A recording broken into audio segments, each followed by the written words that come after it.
I caught my sister secretly meeting my best friend's husband, so I gave her 1 week to end it or I would expose everything. But things quickly spiraled out of control and I ended up seeking therapy. I have a younger sister, Lisa, 28, female. One of my closest friends, Rachel, 32, female, is married to a guy, David, 33, male, who happens to be a mutual friend of ours as well. Rachel and I have been tight since college, and I was even a bridesmaid in their wedding. They have 2 young kids, both under 5. I always thought Rachel and David had a great marriage. Unfortunately, I recently discovered something devastating. Lisa has been having an affair with David for the past 6 months. I found out completely by accident. A couple of weeks ago, I was at a hotel in the city for a work-related meeting. In the lobby, I spotted 2 very familiar people tucked away in a quiet corner. At first, I thought, nah, it can't be them. But as I looked closer, there was no mistaking it. They were holding hands and acting like a couple. I even saw them share a quick kiss before heading toward the elevators together. I felt like I was dreaming or seeing things. I discreetly took out my phone and snapped a couple of photos. I wasn't even thinking straight. I just knew I might need proof of what I was seeing because it was so surreal. I didn't confront them right there at the hotel. It was a public place and I was in shock. Instead, I left without attending my meeting. I made an excuse to my boss later about a personal emergency. I just couldn't focus. I drove around for a while to process what I saw. My mind was racing. My own sister and my friend's husband. I felt sick. I kept checking the photos on my phone just to confirm I wasn't crazy. It was them clear as day. That evening, I went over to Lisa's apartment. I needed to hear her explain this. As soon as she opened the door, I asked flat out, "Are you having an affair with David?" Lisa's face went pale and she burst into tears immediately. She didn't even try to deny it. She let me inside, closed the door, and just started sobbing and apologizing. We talked more, like argued for hours. Lisa admitted that she and David had been seeing each other in secret for about 6 months. It started innocently, according to her. They ran into each other at a bar one night and things just happened. She told me it was a mistake, that she never meant to fall for him, but she has fallen for him, or so she claims. I was furious and frankly disgusted. I asked her how she could do this to Rachel and to the kids. Lisa kept saying she knows it's wrong and that she feels guilty every day, but that it just happened and we didn't mean to hurt anyone. She said David had told her he was unhappy in his marriage and felt a connection with her, and she fell for it. She looked miserable and regretful, but at the same time she didn't promise to immediately stop, which concerned me. I demanded to know if Rachel had any idea or any suspicions. Lisa swore Rachel had no clue. They had been extremely careful. They usually met at that hotel or other out-of-the-way places. David apparently had some work excuse for being out, and Lisa would just lie about being with friends. It was all very secret. According to Lisa, David told her he still loves Rachel as a person, but isn't in love with her and hasn't been for some time. I have no idea if that's true or just an affair partner justification.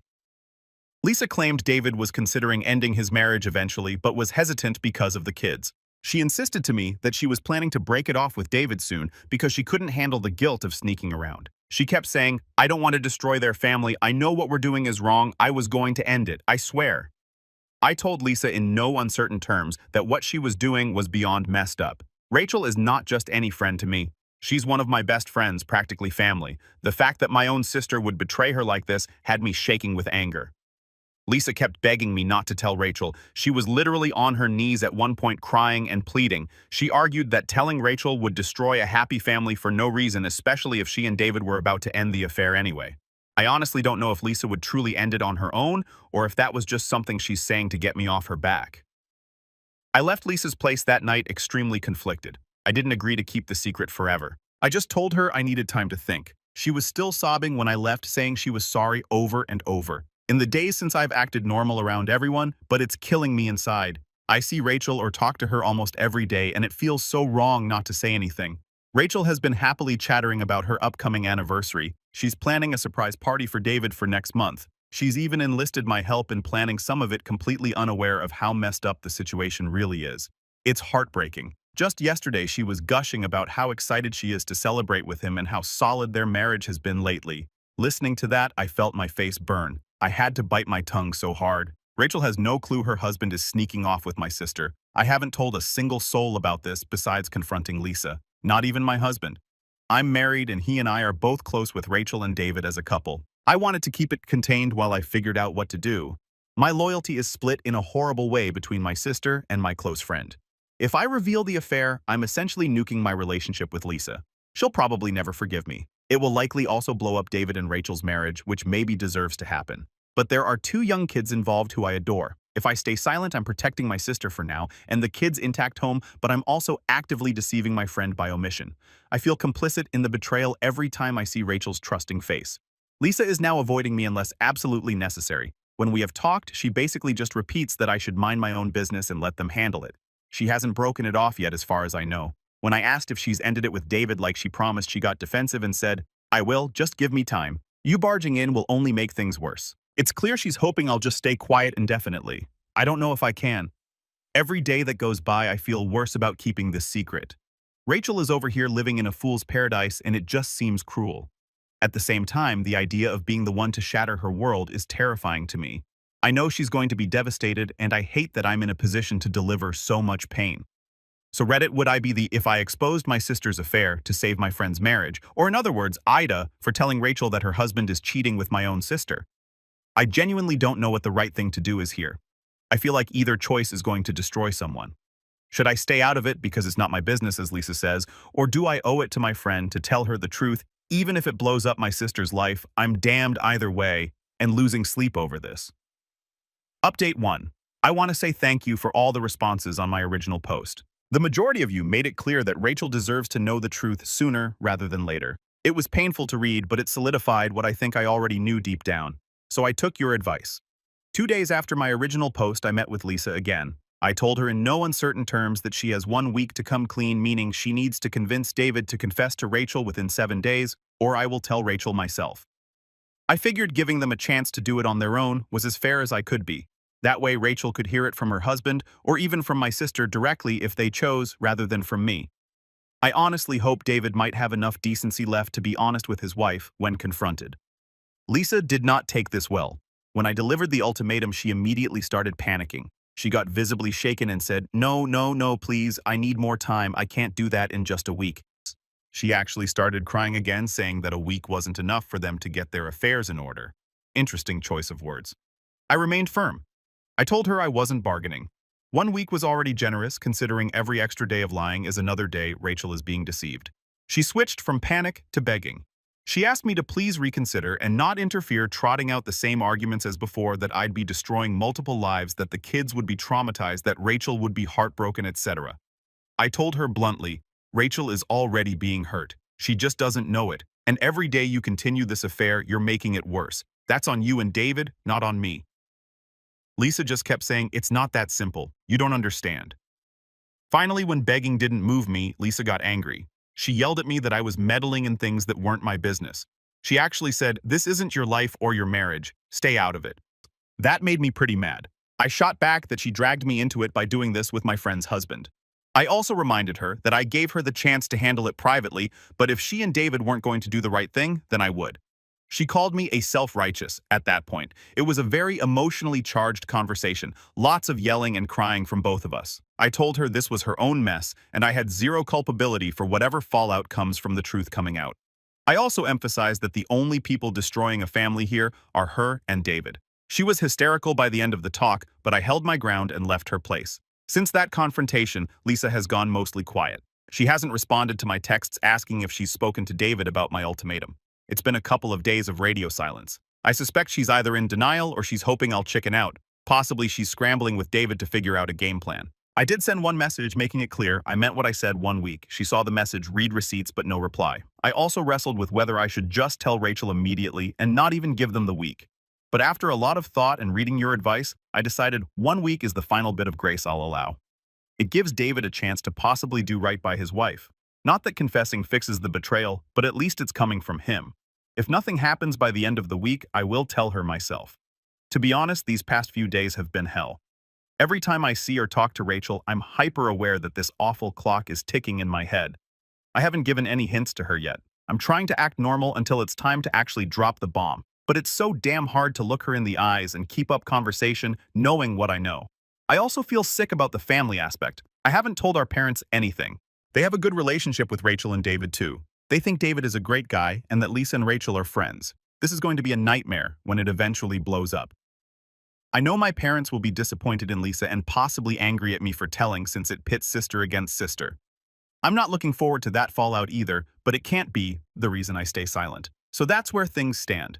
I've essentially issued an ultimatum. 7 days. If by then Rachel hasn't heard the truth from either of them, I will tell her myself. I'm preparing myself mentally for that conversation and its aftermath. I have the evidence, the pictures I took, plus I wrote down everything Lisa confessed to me. I hope it won't come down to me breaking the news, but I'm fully ready to do it.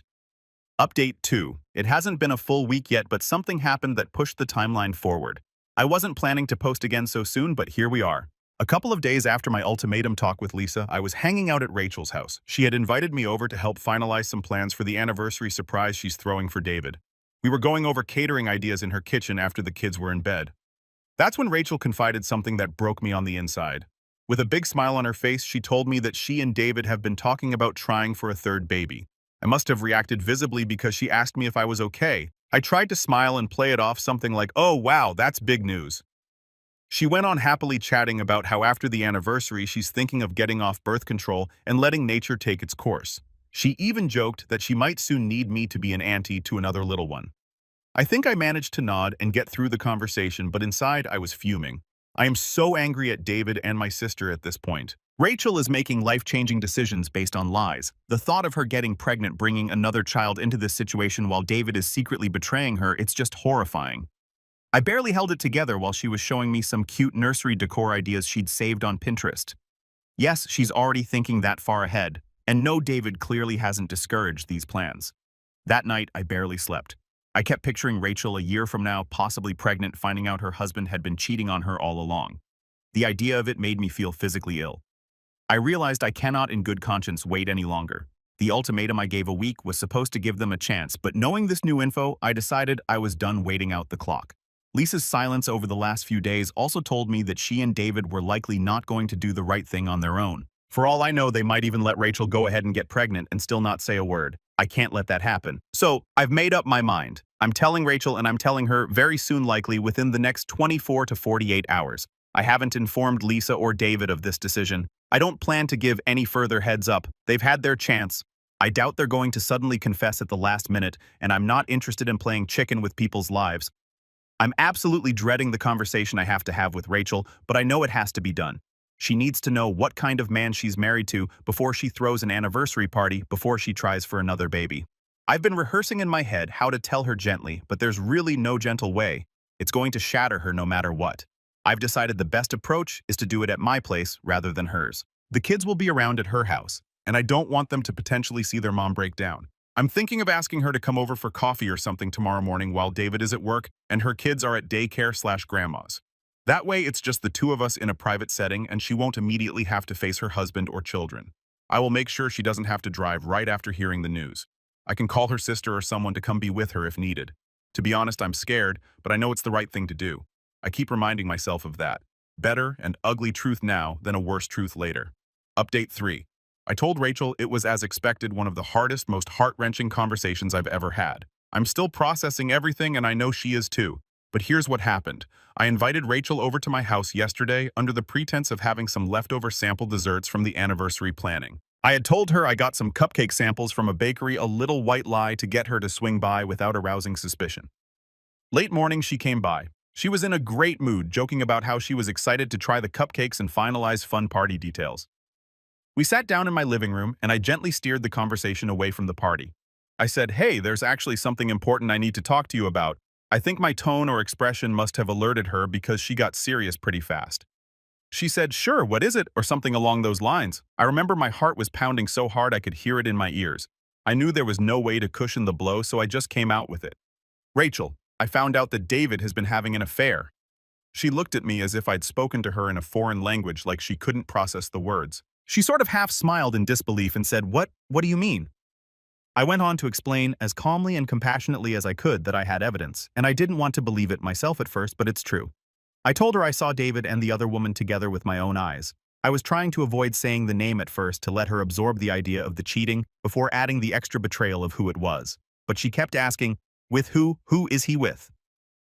Initially I said, "It's someone I know, someone we both know." That seemed to confuse and worry her even more. She looked almost panicked, rattling off. "Who? Tell me. Do I know her?" Well, finally I had to just say it. "It's Lisa, my sister." As soon as I said that, Rachel's face changed in a way I will never forget. It was like every emotion hit her at once. Shock, confusion, anger, disgust. She just said, "What?" really loudly, and then went silent, eyes with tears. I quietly told her everything I knew, that I accidentally saw them at the hotel, that it had been going on for about 6 months as far as I was told, and that I confronted Lisa about it. I even showed her one of the photos I took at the hotel. Rachel just stared at it, then covered her face with her hands and started sobbing. She didn't scream or yell.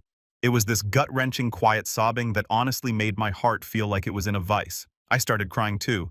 I sat next to her and just kept saying, "I'm so sorry. I'm so sorry, Rachel." I must have said that a dozen times.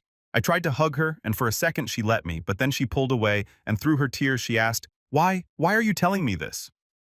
Not in an accusatory way, more like she was just bewildered and devastated. I told her, "Because you deserve to know the truth. You're my friend and I love you, and you don't deserve what's been happening behind your back." I also explained that I gave them a chance to come clean, and they didn't. She nodded, kind of dazed. For a few minutes, we just sat there while she cried. I handed her tissues. She asked me if I was absolutely sure. I affirmed it and told her I wouldn't have said anything unless I was 100% sure. I mentioned I had more than just the photo, but Lisa herself admitted it to me. That seemed to really upset her more. The idea that my sister confessed means it's indisputable. She asked if anyone else knew. I said, "As far as I'm aware, no one else in our circles knows." I didn't mention the internet strangers, of course. Eventually, Rachel composed herself just enough to speak in full sentences. The first thing she said was, "I need to go. I need to talk to him." I offered to drive her or go with her, but she refused and said she'd be okay to drive. In hindsight, I probably should have insisted on driving her, but she was adamant, and I also think she wanted to confront him alone. I was really worried about her, but I also understood that burning need she had to get answers from David immediately. I made her promise to call me later, and I asked if there was anyone else I should call for her, like her sister or another friend, to be with her when she confronted him. She said no. She wanted to do it one-on-one first, so I let her go watching to make sure she was okay enough. I did text her sister after she left, just saying Rachel might need her later without giving details. Her sister knows something is up now, but that's fine. Anyway, later that evening, I got a call from Rachel. She was sobbing again. She managed to tell me what went down. She waited at home for David to get back from work. When he walked in, she immediately asked him if there was something he needed to tell her. She said he looked caught off guard and said something like, What do you mean?" And she just dropped it. "I know you're cheating on me. I know everything." According to Rachel, David just froze and didn't speak for a moment. Then he tried to do damage control, saying things like, "It's not what you think, and I was going to tell you, I swear." Apparently that enraged Rachel, and she really let him have it. Yelled at him, cussed him out. She didn't even ask why in that moment. She just unleashed months of hurt that she was feeling all at once. She told him she'd been planning a surprise anniversary party and trying for another baby, and how could he do this to her, etc. Eventually, David admitted to everything. There was no point in denying it once he realized I had already told her, and she had evidence. He confirmed the affair with Lisa, said it just happened, and that he never meant to hurt her. He tried to say he still loves Rachel, and he was confused, and all the usual cheater sputter. Rachel told me she actually laughed in his face when he said that. She told him their marriage was over and to get the hell out of the house. This part stunned me a bit. David didn't fight. He didn't beg her for forgiveness, at least not in any meaningful way beyond a weak sorry. He didn't hesitate much when she told him to leave. He went to pack a bag. Rachel thinks he already knew deep down this moment was coming once I knew about the affair. She suspects, and I do too, that Lisa had probably warned him I found out and that I might tell, so maybe he was somewhat prepared for the eventual fallout. David packed a suitcase and left that very night. And yes, as I unfortunately expected, he went straight to Lisa's. I know this because after I hung up with Rachel, I messaged my sister simply asking if David was with her now. She replied with a single text. "Yes. Thanks a lot." That's the only communication I've had with Lisa since the ultimatum argument. So yeah, David is now holed up at my sister's apartment, apparently. Back to Rachel. I drove over to her house after she called because I was really worried about her mental state. By the time I got there, David was long gone. Rachel's kids were thankfully at her mom's for the night. I think Rachel had arranged that earlier, anticipating a blow-up when she confronted David, so it was just her at home. She looked wrecked, puffy eyes. I sat with her, made her drink some water, tried to comfort her as best I could. She was mostly quiet in a state of shock. I think at one point she just said in a hollow voice, "What am I going to tell the kids?" That broke my heart. I didn't have a good answer. I said we'd figure it out and that I'd help her however I can. I eventually persuaded her to try to get some sleep. I stayed over on her couch. No way was I leaving her alone that night. I don't think either of us slept much, but at least we closed our eyes for a bit. So here we are. This morning, Rachel is understandably depressed. She swings between crying, staring off into space, and angrily ranting about David and occasionally Lisa. She hasn't mentioned being angry at me at all. Actually, she thanked me for telling her the truth. I cried at that too because I was half expecting she might resent me a little since knowing has caused her pain. But no, she's grateful in a tragic sort of way. That at least reassures me that I did the right thing by her. The road ahead is going to be hard for her. She's already talking about divorce. There's no coming back from this for her, especially since it wasn't a one-time thing, but a full-blown ongoing affair with someone she knows. I offered to help in any way, whether that's helping with the kids or driving her to see a lawyer or just being there to listen. She gave me a long hug. It was a very emotional morning. I haven't even begun to process my feelings about Lisa and David now openly being together. That's a whole other mess. My own sister is now officially the other woman turned maybe girlfriend. It makes me feel a bit ill. I'm furious at both of them. They caused all this pain and now they're shacked up together while Rachel is in agony and two little kids' lives are upended. It's so unjust. For now, my priority is Rachel and the kids. I'll be helping her get the resources and support she needs. She already contacted a divorce attorney this afternoon just to start the process rolling. She's not wasting time. Update 4. It's been a few weeks since the big blow-up and things have been moving forward in a sort of grim, inevitable way. I wanted to share how everyone is holding up and what's been happening. Firstly, Rachel did file for divorce roughly a few days after finding out about the affair. There was no hesitation on her part. As soon as she gathered herself enough, she met with her lawyer and got the paperwork started. David was served with divorce papers promptly. He apparently didn't contest anything major. From what I understand, he's cooperating likely out of guilt or maybe because he knows there's no point fighting. He's agreed to move the process along as cleanly as possible. They have worked out a temporary custody arrangement for the kids. Rachel has primary custody, which is what she wanted and what David, to his slight credit, didn't battle her on. Right now, the kids are with Rachel most of the time, and David gets them every other weekend and one midweek dinner. A fairly standard arrangement. The kids are very young and mercifully still too little to grasp the full situation. They just know mommy and daddy live in different houses now. Rachel and David told them something like daddy is staying at Annie Lisa's for a while. Yes, they dropped that tidbit on the kids, which made me cringe, but I suppose they figured the kids would find out when going to visit him. Anyway, speaking of that, yes, David is still living at Lisa's apartment. So I guess you could say Lisa and David are an official couple now if that wasn't already obvious. The level of disgust and awkwardness this creates is beyond measure. I've kept my distance from both of them, as is pretty much everyone else in our family/friend circle. The general sentiment toward them is that what they did is unforgivable. Even people who didn't know Rachel well or appalled that Lisa would do this to a friend/her own sister and that David would betray his wife and kids. My parents found out about the affair and ensuing chaos pretty much right after it all went down. I sat them down and explained everything. I wanted them to hear it from me rather than through gossip. They were shocked and devastated. My mom cried. My dad was furious. They actually reached out to Rachel to offer support and apologies on behalf of our family. They told me they always considered Rachel like family, and they feel sick about what Lisa did. As for their relationship with Lisa now, it's strange to say the least. My parents told Lisa in no uncertain terms that she screwed up horribly. They're very upset with her. At the same time, Lisa is their daughter, so they haven't cut her off completely, but things are nowhere near okay. I know they had a few serious talks with her, and apparently she was very defensive. She kept saying things like, "You don't understand, David and Rachel's marriage was already falling apart," which from everything I've seen is a flimsy excuse, and likely untrue from Rachel's perspective. She also said she's in love with David and didn't intend for anyone to get hurt, which my mom flat out told her was BS given her actions. From what my parents relayed to me, Lisa is still with David, but not exactly happy with how the situation turned out. Well, what did she expect? My mom said Lisa actually complained to her, "Everyone hates us now. It's like we're the villains." To which my mom apparently replied, "Can you blame them? Look what you did." I've maintained very low contact with Lisa. Basically, we are not speaking unless we absolutely have to, which hasn't happened yet. She did send me one text after the dust settled, which read, "I hope you're satisfied. You've destroyed our family. Don't ever talk to me again." That hurt. I won't lie. Being accused by my own sister of destroying our family is rich considering her choices. I didn't respond. I have no desire to get into a texting war with her. I figured there's no point in engaging until maybe years down the line when emotions aren't so high, if ever. So, yes, as of now, I have effectively lost my sister. She has cut me off and I her in practice. That's a really sad thing to process. We were fairly close before all this. Not best friends or anything, but sisters who hung out on holidays, exchanged memes, grabbed brunch occasionally. Now that's seemingly gone. On to Rachel. She is hanging in there. Some days are better than others for her. In the initial couple of weeks after the confrontation, she was deeply depressed, barely getting out of bed, crying constantly. I was very worried.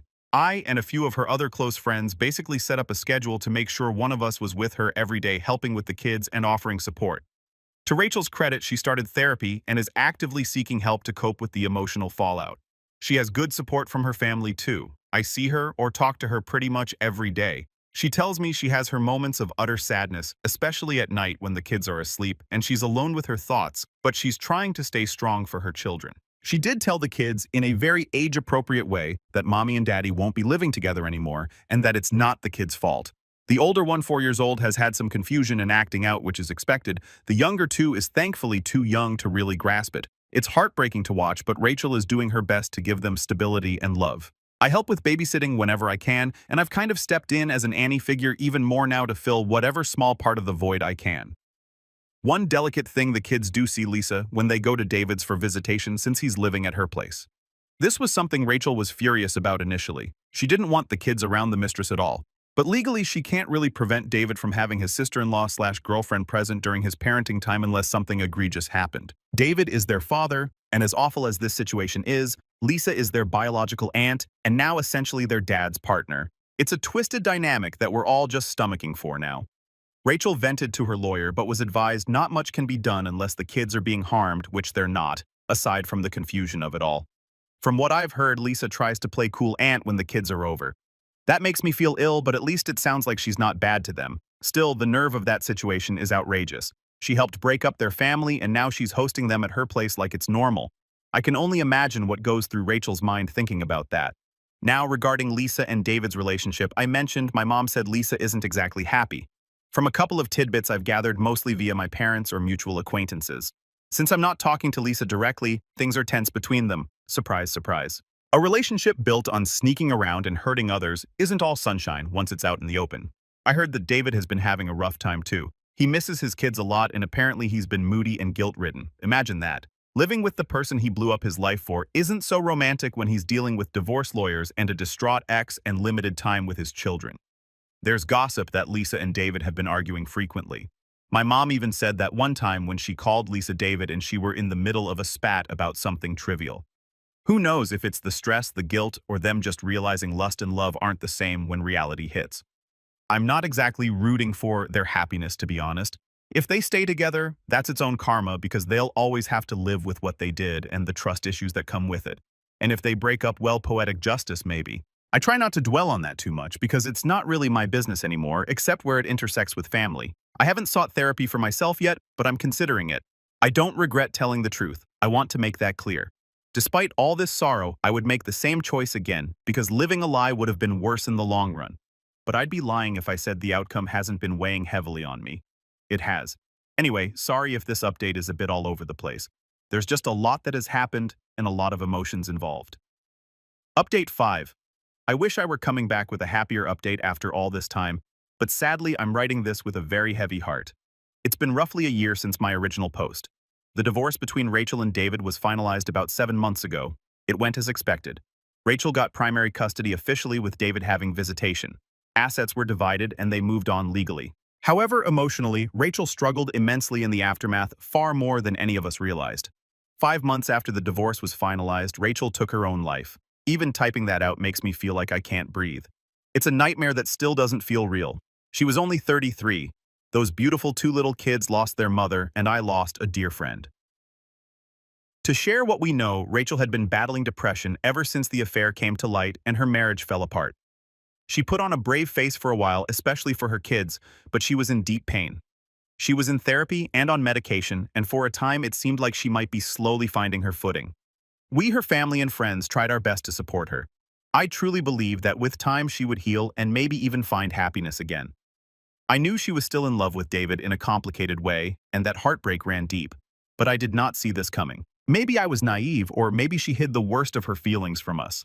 The way it happened is extremely hurtful. Rachel's sister told me the details. Rachel's kids were scheduled to be with David for the weekend. One Friday evening, Rachel dropped the kids off at David's, where yes, Lisa was likely present too. According to David, she was polite but quiet during the handoff. Nothing seemed obviously off. She then went home to an empty house. That night, she hanged herself in her bedroom. We suspect she planned it in advance because she left a note taped on the outside of her front door for when the kids would come home. The note was essentially instructions. It said that if anyone found the note, they should not come in, but call 911 and contact David to pick up the kids if they were to find the note. It explicitly said to keep the children away from the scene. She also left sealed letters for each of her children and one for David. It was the neighbor who found the note the next morning on her door. This neighbor was a friend and knew about Rachel's depression. They used to check in on each other. The neighbor immediately called the police. Rachel's sister told me that the letter Rachel left for David basically said she was sorry, but she couldn't live with the pain anymore, and that she hoped he would be a better father to their kids than he was a husband to her. There was a line in there which brings me to tears where she wrote to him, "I was so in love with you that I couldn't bear living without your love." She did also make it clear that the kids were the only thing keeping her going as long as they did. But in the end, her despair overwhelmed her. I cannot even begin to describe the devastation this has caused. Her family is beyond shattered. The kids got the kids. The older one, now 5, understands mommy is gone, but not fully why. The younger one, 3, keeps asking when mommy is coming back, which absolutely breaks everyone's hearts. Right now, David has the children full-time. Rachel's parents are involved a lot helping with their care. I suspect there might be a custody fight brewing there since they are so angry at David. As for David and Lisa, I have not spoken a single word to either of them since long before this happened. But of course, this tragedy affects them too in the sense that any half-decent human being would feel enormous guilt. I don't have a direct line of insight into David's mind, but from what I've heard through others, he is deeply shaken and grief-stricken by Rachel's suicide. Some might say he doesn't have a right to mourn her after what he did. But human emotions are complicated. He lost the mother of his children, a woman he once presumably loved, and he knows that his actions contributed to her downward spiral. Apparently, he's not handling it well as expected. I've heard he blames himself. Frankly, a lot of people blame him and Lisa. Speaking of Lisa, my parents have been keeping me vaguely informed. She is reportedly a mess over this. I don't know if it's guilt, fear, sorrow, or all of the above, but my mother said that when Rachel's death was confirmed, Lisa was hysterical. According to my mom, Lisa tried to attend Rachel's funeral, but ultimately didn't, probably for the best, as I doubt Rachel's family would have wanted her there.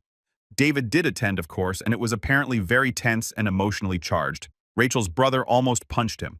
I did go to the funeral. That was one of the hardest days of my life. Seeing 2 small children in front of a coffin is something I'll never be able to forget. Rachel's family was kind to me, though. In their grief, they still thank me for being honest with Rachel, saying she valued me as a friend. That made me break down crying on the spot. It's all just so heavy. Now I'm here trying to make sense of everything. I'll be honest, I feel a crushing guilt in my heart. I cannot shake the feeling that if I had just kept my mouth shut, maybe Rachel would still be alive. David and Lisa might have quietly ended their affair or not. Who knows? And Rachel might have gone on unaware, maybe even having that 3rd baby she wanted. Maybe the marriage would have eventually crumbled years later for other reasons. Or maybe not at all. I find myself torturing myself with those what-ifs. What if my intervention did more harm than good? In this case, I wanted to protect my friend from lies, to give her the chance to not waste her life with a cheater. But what she got instead was unbearable heartbreak that she ultimately couldn't live with. It's a thought that's going to haunt me probably for the rest of my life. I am in therapy now because I recognize that these feelings of guilt and depression in me need to be addressed. I'm trying to remember that I acted out of love and honesty. Some days I manage to believe that. Other days I just feel sick and responsible. There's a counseling fund set up for Rachel's kids, and I contribute to that. As for my relationship with Lisa, well, there is none. If there was any slim hope of reconciling in the future, it's gone now. In my darkest moments, I admit I have felt a white-hot anger at her and David, blaming them fully. If they hadn't had an affair, none of this pain would have happened. It's true in a sense, but it doesn't ultimately matter. What's done is done, and now we all have to live with the aftermath. I'm going to try to find some way to make peace with it if that's even possible. And I'll do my best to be there for those kids in any capacity I'm allowed, because they're the ones who matter most now. And please, if you or anyone you know is struggling with depression or suicidal thoughts, seek help. I wish with all my heart that Rachel had found a way to hold on. I'm sorry this turned so dark.